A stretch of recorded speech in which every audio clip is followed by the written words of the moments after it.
Assalamu alaikum wa rahmatullahi wa barakatuhu. You already know who I am, and it's a shame that I can't be joining you guys today, but I will be doing my Hadith study, and this Hadith is from Sahih Bukhari, book number 31, the Hadith 123, narrated by Abu Hurairah radiallahu anhu. Allah's Apostle said, "When the month of Ramadan starts, the the gates of heaven are opened, and the gates of hell are closed, and the devils are chained." End of Hadith. Now, what this means is that when the month of Ramadan starts, Allah Subhanahu wa Taala has put special parameters so that we can be successful during Ramadan and fast during Ramadan. I mean, try to fast any other day, and try to fast consecutively for any other day.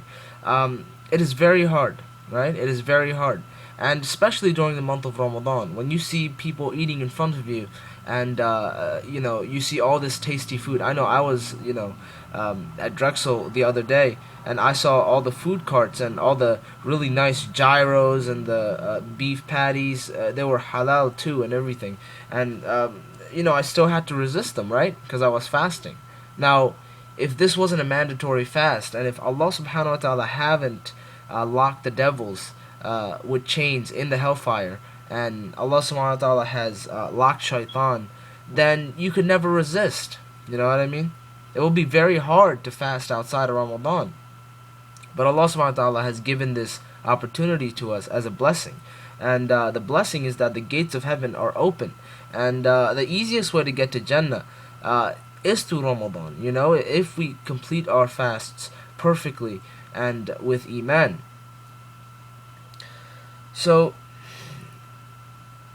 people say, well, if the shaitan are chained, then why do people still commit sin?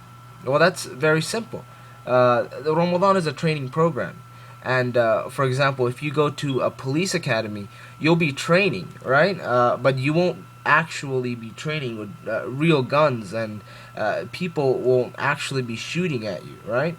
So this training, so Allah, before we go to face the 11 other months where shaitan is free to influence us, Allah Subhanahu wa Taala gives us a month where Allah Subhanahu wa Taala belittles shaitan's influence on us. So Allah Subhanahu wa Taala chains the biggest shaitans in the hellfire, and He doesn't let them influence us. But our personal shaitans and the personal feelings of ourselves influence us. So if we do commit major sins in the month of Ramadan, then that is still on us.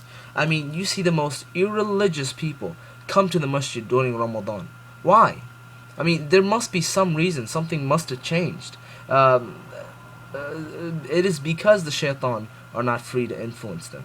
And the people that you least expect to fast, the people that you least expect to be religious are religious in this month, and that itself is a blessing, alhamdulillah. And that is because the shaitan are chained. So let us take advantage of the month of Ramadan, because the gates of heaven, as the Prophet ﷺ said in this hadith, are open, and the gates of hell are closed. The Prophet ﷺ also said in another hadith, he was giving a khutbah, and he was going up the pulpit, and every time he would go up the pulpit, he would say Ameen, Ameen, Ameen. And the Sahaba radiallahu anhu asked him why he said Ameen, Ameen, Ameen. And he said, I said Ameen because Jibreel alayhi salam came to me and said, woe be to the person who Ramadan passes by and he doesn't enter Jannah because of it. Right? So if we don't get Jannah out of Ramadan, then woe be on us, right? So inshallah ta'ala, we should make a dua list, and we should pray to Allah subhanahu wa ta'ala to protect us from the hellfire and to admit us into paradise. Assalamu alaikum wa rahmatullahi wa barakatuh.